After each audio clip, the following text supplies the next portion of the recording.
en tant qu'éducatrice spécialisée, je serai en goguette de vous faire voyager dans le monde si particulier des personnes trisomiques. Pour ce faire, je vous partagerai progressivement notre programme de ce jour qui débutera par des allocutions d'autorités ici présentes. Je souhaite à toutes et à tous la bienvenue à la Journée mondiale de la trisomie 21, célébrée depuis 2012 chaque 21 mars, suite à une résolution de l'Assemblée générale des Nations unies. Cette table ronde organisée par l'association Parents d'enfants à besoins particuliers de Côte d'Ivoire, APEPSI, dont le thème choisi est « Quel regard et quelle perspective en vue de l'épanouissement des personnes porteuses de trisomie 21 en Côte d'Ivoire ?» vise à sensibiliser l'opinion publique à cette question.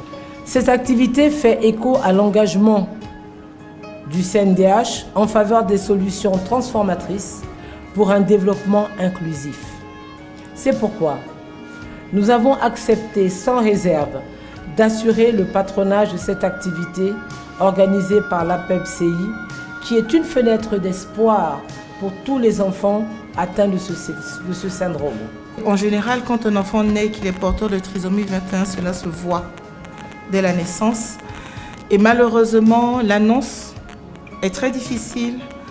Il y a du retard à l'annonce, il y a des difficultés dans la prise en charge.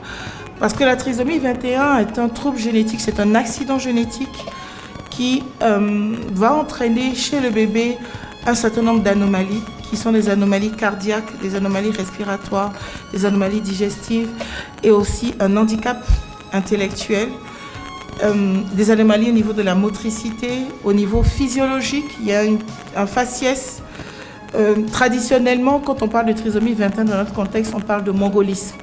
L'APEPSI est une association qui regroupe des parents d'enfants et des personnes qui ont des besoins particuliers, mais aussi des praticiens et des sympathisants qui sont à nos côtés dans cette association.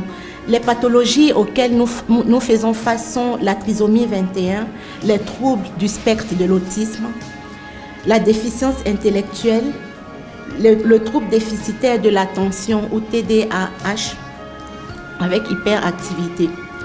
L'association vise des objectifs, comme vous pouvez le lire sur notre kakémono, d'entraide, de sensibilisation et de plaidoyer. Alors, pour démarrer, pouvez-vous clairement nous définir ce que c'est que la trisomie 21? C'est une maladie génétique. C'est une anomalie génétique qui arrive parce qu'il y a une modification en fait en position 21, voilà, parce que c'est la trisomie la plus connue.